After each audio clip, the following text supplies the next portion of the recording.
It's a war that's been fought without a single bullet being fired or a bomb being unleashed. But the impact is just as costly. Both the US and China have lost billions of dollars in the continuing trade war, which has seen no signs of abating. And the impact is being felt all across the globe. We're also taking long overdue steps to stand up to China's chronic trade abuses. Have to do it.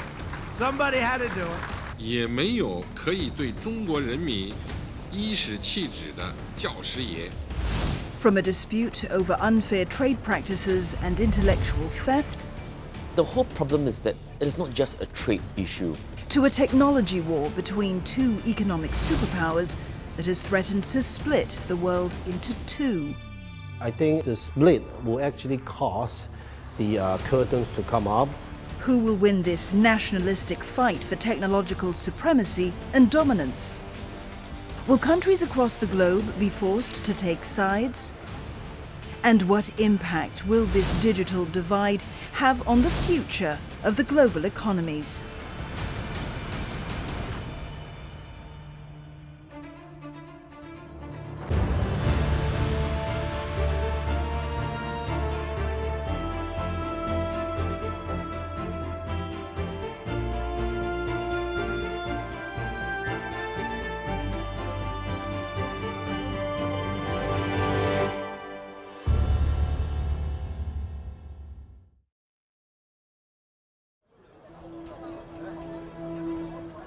Hong Kong, a bustling city of over 7 million people, and a gateway between China and the rest of the world.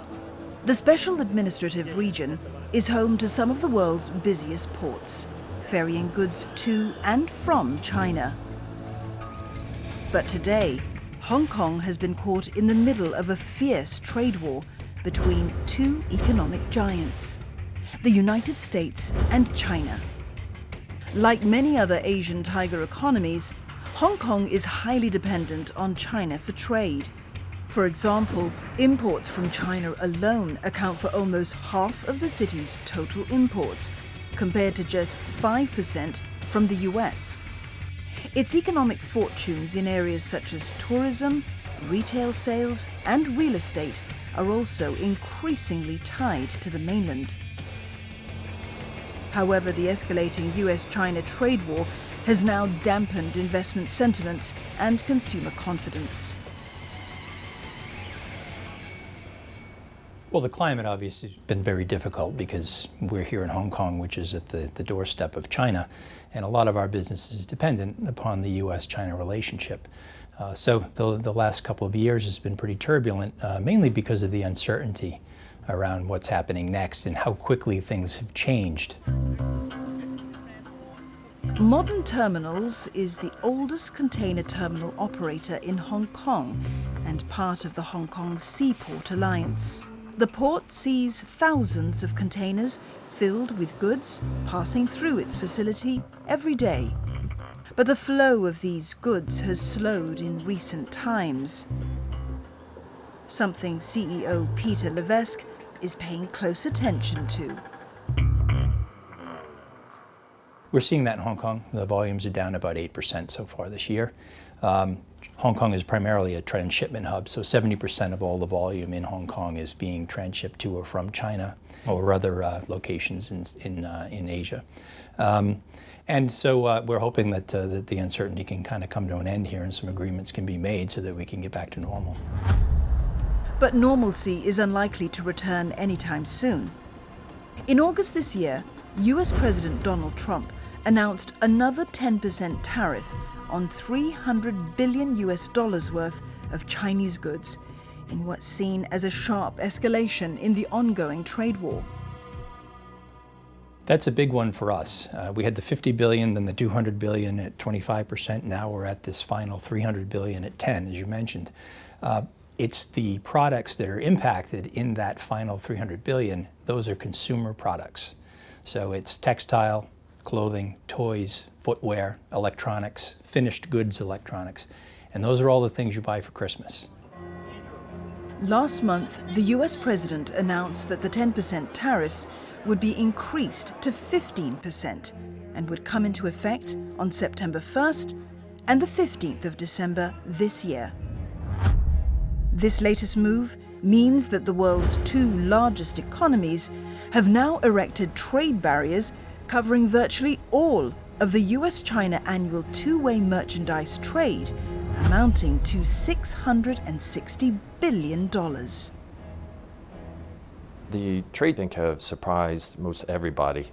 The scale and scope and the frequent threats of escalation, and also worrying is the lack of de-escalation and the inability of authorities on both sides to find ways to reduce the tensions and off-ramp from some of these tariffs and other penalties.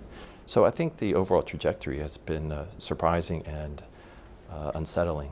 You do see, even starting from October last year, some of the exports from Southeast Asian countries to even China has been declining. And then you do see another smaller decline in April. All of this has sort of like correlates and coincide with the tariffs that US have imposed. So exports on the whole have sort of slowed down. There are, of course, winners and losers, but overall, people will lose. Goods from China, like toys, which are often shipped to the US through Hong Kong, will now be more expensive for American consumers. In the light of the upcoming holiday season, toy stores like Barton's Child's Play in Washington, D.C. will feel the full brunt of the trade war.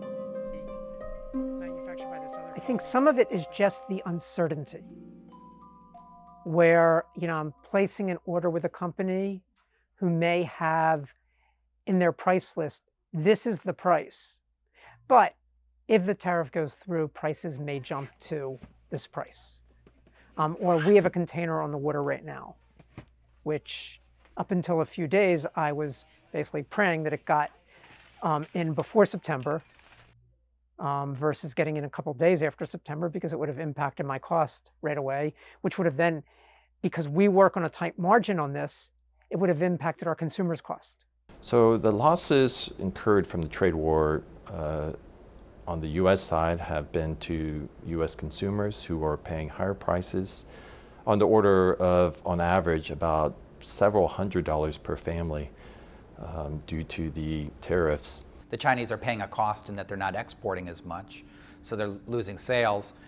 What's wrong is actually the tariffs are paid by the American importers, and then the prices are passed on to consumers. US President Donald Trump has long accused China of engaging in unfair trading practices and intellectual property theft. Despite several face-to-face meetings to resolve their differences, both sides have failed to come to any agreement. It all began in 2018, with a small amount of tariffs being levied on both sides. But tensions started to rise in September 2018, when America slapped 10% tariffs on $200 billion worth of Chinese goods. In response, China imposed tariffs of $60 billion worth of American goods. A further escalation occurred in May, when President Trump raised American tariffs on Chinese goods to 25%.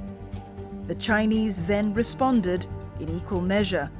Trump says the latest tariffs that have come into effect this month are punishment for China's failure to live up to its commitments. This includes buying more American agricultural products and stemming the flow of the painkiller fentanyl into the United States, which he blames for fueling an opioid crisis. China has hit back against these latest tariffs with 2 tranches of counter-tariffs on $75 billion worth of US goods. Analysts believe that the situation would only get worse before it gets better. Trump administration's, as I think famously known for, has multiple goals. They want to reduce the bilateral trade deficit, they want to increase purchases, they want to open market access in China, they want to deal with Chinese industrial policy, intellectual property rights. They've had a whole thing. I don't see the possibility of a broad deal reached by Xi Jinping and Donald Trump that addresses the fundamental anxieties of both sides and stabilizes things, I think that's the least likely outcome that we can predict. The whole problem is that it is not just a trade issue. If it was just a trade issue, the situation would have been resolved last year, right? China has the money to buy, the US has things to offer China, and that's it. The whole situation would have been resolved last year. So clearly it's not just about trade. It's against this backdrop of tariffs and counter-tariff measures that Huawei's CFO, Meng Wanzhou, was detained in Canada last December on a US warrant. Huawei is a Chinese telecommunications giant that makes everything from mobile networks to smartphones. The US wants to put Ms. Meng on trial for allegedly violating Iran sanctions and lying about it to US banks, accusations that her lawyers dispute. All of a sudden, the world of technology has become entangled in the trade war. And in one fell swoop, the tariff spat has now escalated into a technology war between the world's two economic giants. In the battle for technological dominance, who will emerge victorious?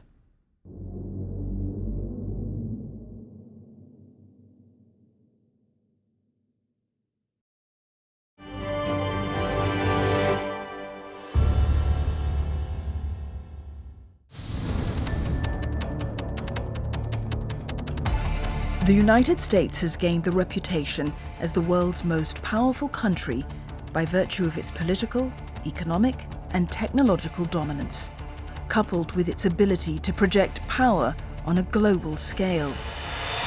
But the world's second largest economy, China, is catching up fast. It's now not only wealthier, it's also now technologically more advanced, but militarily powerful. Of late, a new Cold War is brewing between these two economic behemoths. Only this time, it's not a war over territories, but a nationalistic battle for technological superiority and dominance. China's telecommunications giant Huawei is among a few technology companies which are caught between these two feuding economic powerhouses. It has been viewed as a national security threat by the US security agencies and banned from buying or acquiring American parts and technologies. Is Huawei a telecommunication company or a proxy for Beijing's intrusive security apparatus? I do think Huawei does pose a potential security threat that the US officials are right to take seriously. The telecommunications infrastructure of any country is part of that nation's critical infrastructure. And it is, I think, the responsibility of American officials to take seriously the threat of vulnerabilities and the potential for a foreign actor to exploit vulnerabilities in that infrastructure for purposes of espionage or inflicting harm in the event of a crisis or conflict. We know that Huawei has a very close relationship with the Chinese government. This is an inescapable fact of Chinese companies. They are required to have a Communist Party presence, and they are accountable to the Chinese government. On the other hand, I think it's important to recognize that keeping Huawei out of American markets or banning American companies from selling components to Huawei doesn't necessarily make the US fully secure against Chinese eavesdropping, spying, surveillance. Just because your supply chains aren't connected doesn't mean that they can't still intervene. But other analysts say the issue has been completely blown out of proportion. They believe that the US is targeting Huawei purely for commercial reasons. Huawei is now the largest telecom company in the world. It has even overtaken Apple as the world's second largest smartphone provider. It has also emerged as the world leader of telecom equipment, including 5G technology communications, seen as the next milestone in the digital revolution. The race to install 5G mobile networks reflects this growing rivalry between China and the US, one that will determine political and economic fortunes of nations for many decades to come. I think number one, because ZTE and Huawei altogether, they've been making up like 30 to 40% of the market, either on the smartphones or on the communication infrastructure. So if you look at the whole big picture, for example, if you look at the 5G development or the communication technologies or products, you will only see pretty much a few names like Huawei, ZTE, Ericsson, Nokia, and Samsung. So there is no US company inside. At the back of it all, you do get the sense that where the US is concerned, it is largely also because of they are insecure about the rise of China as a superpower with a global technological edge over them, right? So how do you resolve that? That's not something that you can actually resolve. But at the end of it all, I think it's also largely because of the fact that many countries are uncomfortable, are unable to deal with a rising China, with a more assertive China. Huawei works with a broad range of US suppliers for its products, including chip makers such as Intel and Qualcomm, as well as Google for its Android operating system. The restrictions imposed on Huawei mean that it will lose access to critical products and services from these companies. For example, Google has now confirmed that the next flagship Huawei phone will not have licensed Google apps. These restrictions would cost its consumer business about $10 billion in revenue growth.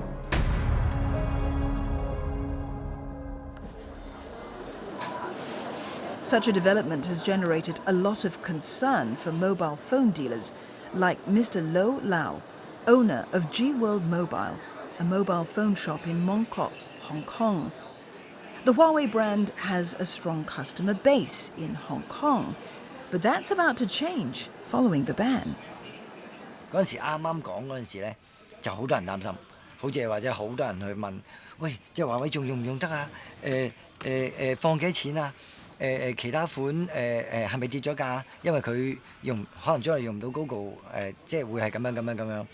咁好多人會係擔心呢樣嘢係真嘅，呢樣嘢我哋唔會點樣擔心，因為我哋售賣嗰個咧係你真係用唔到，我哋最多入少啲貨。咁但係最主要係買嗰班人啊嘛，買嗰班人如果聽到個消息，佢就話我而家用緊一部喎，將來用唔到，我而家放咗係咪高啲價？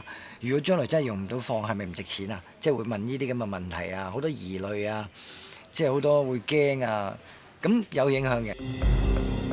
The impending breakup between US tech giant Google and Huawei has now forced the Chinese tech giant to move towards self-sufficiency by developing its own in-house software or operating system to replace Google's Android. That would help reduce its reliance on American technology for its product growth. So for overseas, they started to for Huawei, actually, they already announced that inside China, they call it Hongmeng OS. Outside China, they call it Harmony OS. Huawei already announced that they are going to use this in the IoT area, the Internet of Things. However, Huawei think that this system can also go into the smartphone area quickly if they want. The technology breakup may now lay the foundation for an economic decoupling between the US and China, splitting the world along a lasting digital divide, known as the digital Iron Curtain. I think in some areas, the world is already splintered. For example, in the technological sphere, the mainland Chinese, they don't use WhatsApp, they use WeChat, and they use their own version of Twitter, etc., right? So in some aspects, you can see that the world is already divided into two.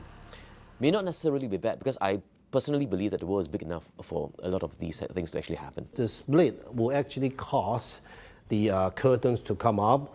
And so we are using, for example, for very layman terms, you may actually have to carry 2 phones for a while to go to different countries, like what we are experiencing when we are using 3Gs. But the US remains particularly vulnerable in one area of the tech war: the supply of rare earths. Rare earth elements are used in a wide range of consumer electronics, including iPhones, electric car motors, military jet engines, satellites, TV monitors, and lasers. China today dominates the world's rare earth output, accounting for over 70% of the world's supply. The continuing trade tensions could force Beijing to block the sale of rare earth elements to the US, like it did against Japan in 2010, following a territorial dispute over the Senkaku Islands.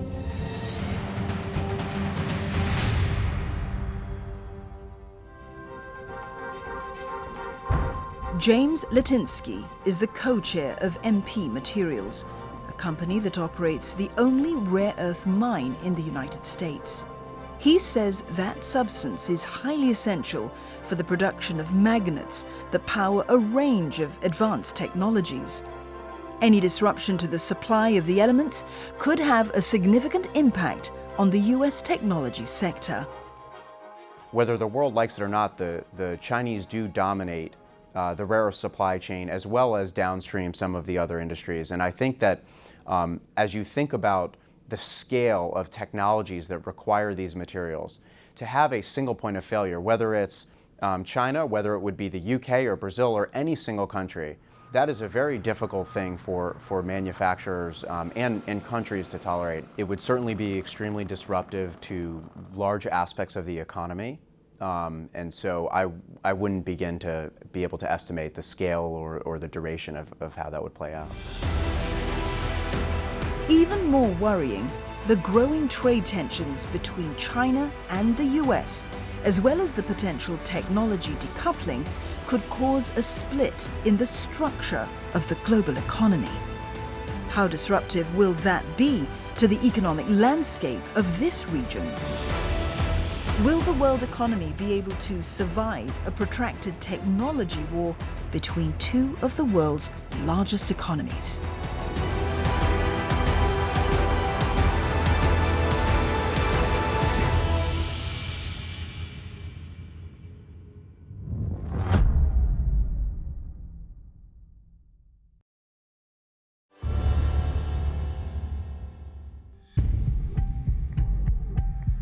The escalating trade war between China and the US hides a deep rivalry between the world's 2 preeminent economic powers.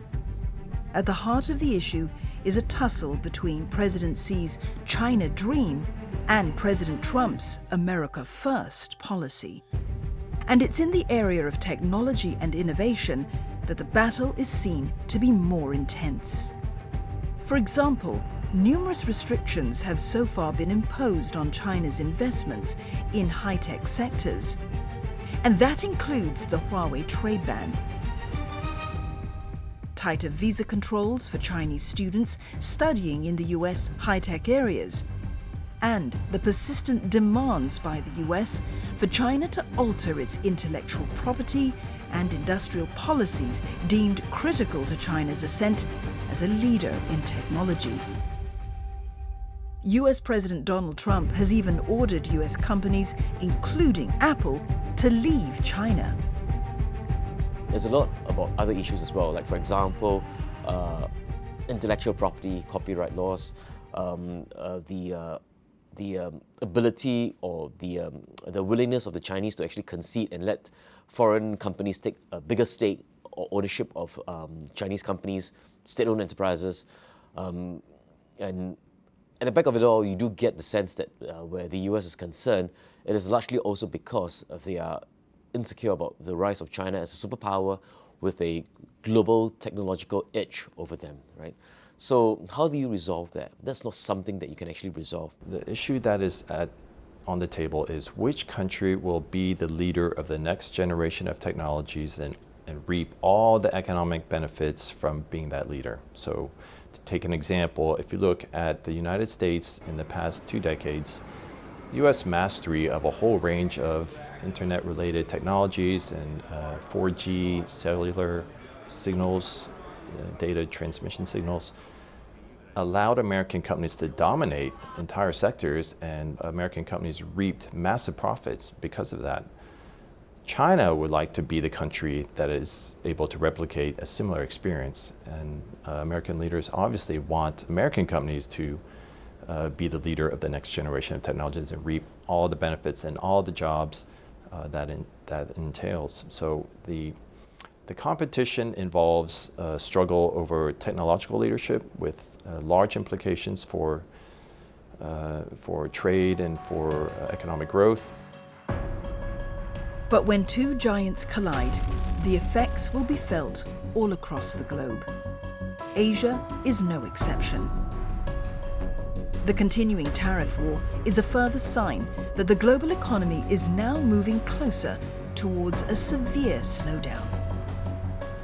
I think the economic losses are starting to actually bear fruit. For example, if you look at Singapore's export numbers in May and June, right, you can see that electronic exports in particular came off by about 32% year on year in June. Our non-oil domestic exports are now back to the 2016 levels, which, if you recall, 2016 was actually a pretty bad year for exports because the global economy was actually coming off before the Federal Reserve actually went embark on QE3. So we're looking at a pretty dismal global trade situation because Singapore is basically a bellwether or a leading indicator for the rest of the world where exports are concerned, given the fact that we're very export-oriented and we're very exposed to globalization itself. So the only positive, if you can call it positive thing, is that we're not the only ones in this situation. Any country that is very exposed to the global supply chain, there is an integral part of the supply chain that is very reliant on exports, will be hurt.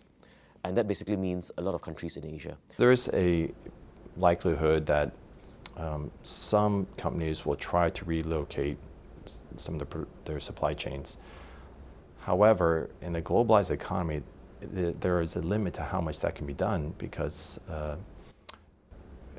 it's almost impossible to completely figure out where all the components to any single product are coming from. Invariably, there's supplies and parts that are sourced to China and the US because those countries are best positioned to make those components or parts, and so the more likely result will be a decline in regional trade activity as tariffs unavoidably take a hit on the trade volume. Prices go up, and Asian growth will suffer as a result. Serial System is a Singapore-based electronics distribution company that sits within that global supply chain. It's a worldwide network of companies that helps move goods across countries and into the hands of businesses and consumers. And for the CEO of Serial Systems, the trade war is at the top of his mind. Since we are in the region itself in Asia, especially, if you talk about China's, all the big customers are ours, be it Huawei, Lenovo, Gree, Xiaomi, all these are all also Meiti, all these are also our customers. Basically, if the trade war is going to be prolonged, of course, definitely it will be affected because the trade war will impose the tariff to the China. So if your business are from China and the China manufacturers are all exporting to US, if 50% of their business is going to US, then definitely you will be affected. But as the US and China relationship grows further and further apart, it'll also put Asia in a vulnerable position. The fear is the technology Cold War between China and the US could lead to the creation of a bipolar world. It's one where separate digital policies and standards will divide the Chinese and US spheres of influence, splitting the supply chains and technology stack. Will countries in Asia end up having to choose sides between Team China or Team America? for many countries in Asia, we've always benefited from being under the US security umbrella. And that was not for just 1 or 2 years, that was for like several decades after the Second World War. Suddenly now we have a China that is so powerful and so influential that we are increasingly being drawn into its influence, into its umbrella, right? Hopefully we don't get into a situation where we have to choose between the US or China. But as things stand, I think it is inevitable that you probably will have to choose between one and the other sooner or later. The world today is too interconnected, really, to have anybody choose sides. And that's one of the things about global trade. It's a way of connecting countries and cultures in a dialogue that helps people want to understand one another. It's probably prevented its fair share of wars. So I don't think that this idea of regionalization of supply chains and that kind of thing, or choosing sides, is as much of a reality or as much of a threat. I think they need each other quite badly. I mean, no doubt US is in technology. They are the technology leader. But all the technology leader, your components are what you need to have a manufacturing base. And China provide a very conducive place for you to manufacture. If you others place, yes, you can shift, but the supply chains might not be so good and efficient as compared to China. So they need each other badly. I do think that there are a number of scenarios as to how this current trade war could play out, and it could lead to some bifurcation in aspects of the global economy. But I think it will be, and maybe there will be certain industries where there'll be choices made, certain areas of technology. A bifurcation of systems, or a splitting of systems, is seen as a real threat to the current globalized world. As both the US and China try to assert their technological dominance, world leaders may be forced to make some difficult decisions. Taking up the offers of one country could mean losing favor from another. China's promotion of the Belt and Road Initiative carries a possibility that the Chinese will demand as a consequence of the bestowal of financing and lots of investment. They may ask in return that these countries buy into the Chinese ecosystem, so to speak, the technological ecosystem. And there may be some countries that feel obligated to do so, but it's really unclear how far the Chinese can really make this expectation. At the end of the day, it is up to the decision makers in each country to decide what system or technology best serves the country's needs. I don't think you have a choice, right? If you have a population of 1.4 billion people who are highly entrepreneurial, who are basically your neighbors, you have no choice. You will be drawn within that sphere. How many other big centers of influence are there in the world today? The Eurozone is declining. Growth is 1%. Debt levels are extremely high, and that's holding back the growth in the Eurozone. The US has got a twin deficit that is actually growing, and is very, very far away, and is becoming increasingly insular. So what choices do you have? What I'm trying to say is that perhaps the choice will be made for you. You don't even have to choose it at the end of the day. Will there be an end to this trade war? Will the global economy eventually suffer the full brunt of this unending battle for technological supremacy? This is a period when there's about as much fear of the future as there's ever been.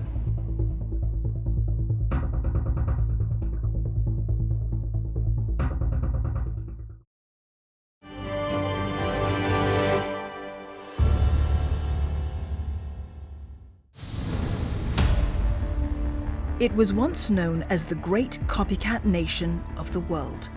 It copies almost anything and everything. Instead of focusing on new innovations, it piggybacked on the technological innovations of others. It would then flood the markets with their own cheaper alternatives. There's virtually no high-tech product that China's cloners can't copy. But the copycat era has now come to an end.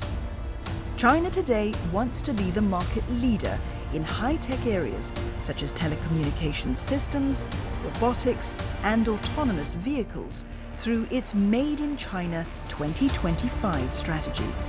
And it's the rise of China's high-tech prowess that has made the US rather fearful of China's rapid technological advancements.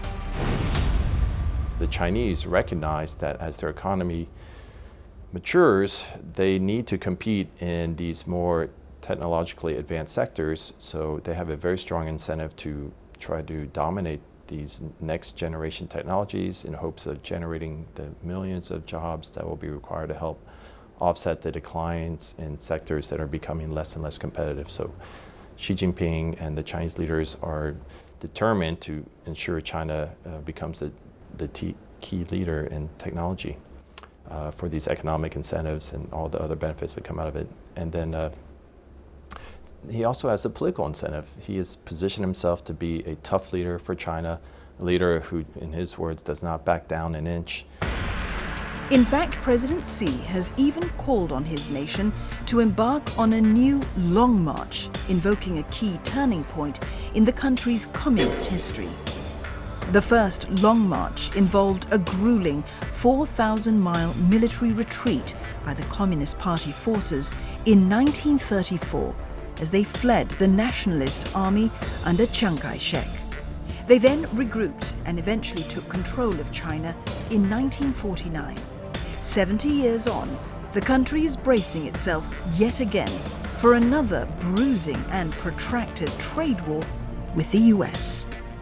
This allusion to Long March is also an appeal to the patience and tolerance of the population in case you have an economic fallout. Appeal to sort of nationalism, I think. So I think that would be logically, I think, a reasonable way, I think, for them to move forward. Because what you do not want is to have trade tension resulting in an economic slowdown that can spill over to domestic political instability, right? As long as you have some sort of nationalism to kind of not mute, but to sort of minimize domestic political, spillover, that would be the way. In response to China's decision to slap duties on $75 billion of American products, President Donald Trump pressured all American companies and businesses to leave China. But is it a practical move, given how deeply intertwined these American businesses are in China and the high costs of doing business in America? I think there's not been a whole lot of success in this stated goal of moving manufacturing from China to the United States. There has been some progress in having investors from the United States and elsewhere move some of their production capacity out of China, but the vast majority of that is going to Southeast Asia, Mexico, Europe, Africa, Central Europe. Only a tiny bit is going back to the United States. The loss of American manufacturing jobs owes to a number of factors, partly to just the reality that America has a maturing economy, and economies that mature become less competitive in certain sectors, and this is true of virtually every economy that has reached the stage of development of the US economy. Jobs like making clothes and toys that just are not competitive in the US, and they're not going to be. As the disagreements drag on, and without a clear solution to the trade debacle, the continuing trade dispute has put tremendous strain on the global economy, pushing it closer towards a possible recession.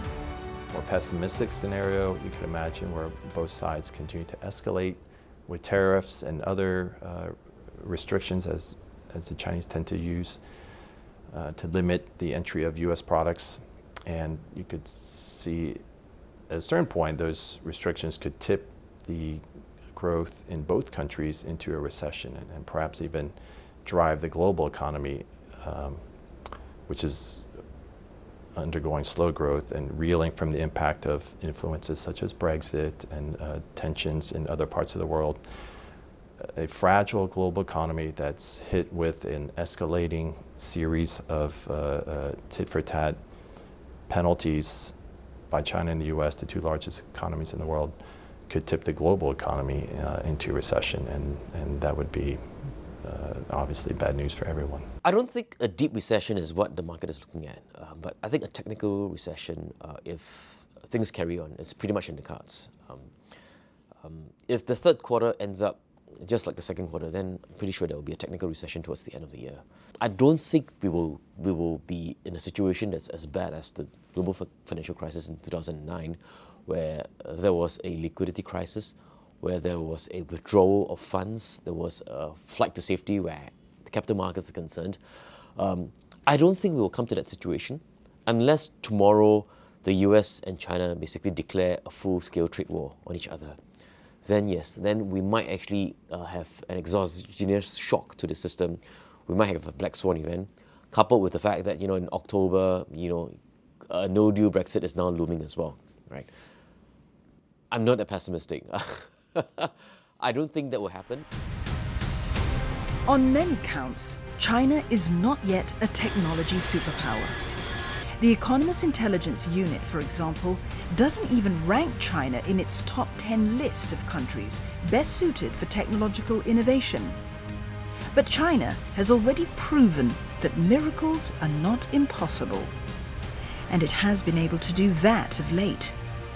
China's growing technological prowess is now making Washington nervous. But the US efforts to fight back has only made the problem worse for both countries and the world at large. So the losses incurred from the trade war on the US side have been to US consumers who are paying higher prices on the order of, on average, about several $100s per family due to the tariffs. There's also losses in jobs, and then on the Chinese side, there are also threats of higher prices for commodities that the Chinese now have to import from other countries from the US, and the potential shedding of many jobs from sectors that are losing their export market in the US, not to mention the hit to world growth.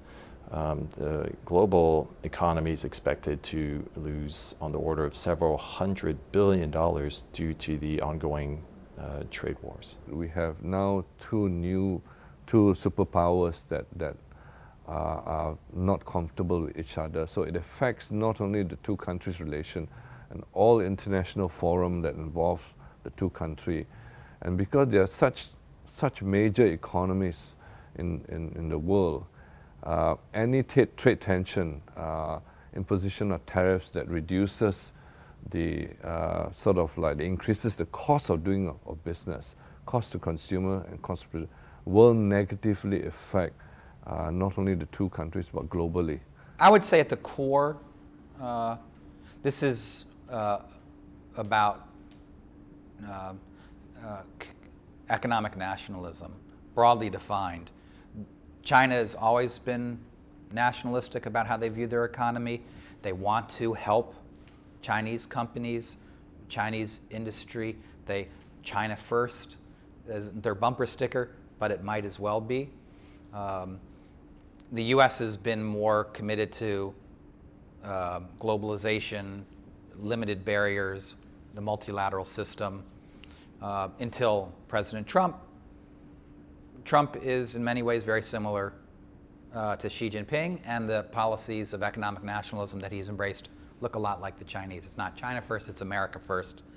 And so the thing about economic nationalists is that they don't make a clear distinction between the economic and the security realms, right? They think everything is part of national security because it feeds into your national power. And a key component of national power right now is advanced technologies. As the world heads towards a technological Iron Curtain, one thing is certain. The US effort to stop the rise of China as a world technology giant, is doomed to fail. If anything, analysts believe it may have come too little, too late. I don't think it can really stop the rise of China. I mean, China is a big economy. There are a lot of learning effects, shifting competitive advantage that have resulted in because of its large markets and technological development of human capital and things like that. So it will continue. Although the growth has certainly slowed down, it will slow down further a bit, but it's not something you can contain. It will delay them because if you obstruct them from some of the key technologies right now, it will just basically spur them to actually spend more on R&D and to innovate even faster pace. And we all know anecdotally how hungry, how keen they are to actually develop their own core technologies, right? So that will just basically speed up the process. You might be able to delay them for a couple of years, but you can't stop them at the end of the day.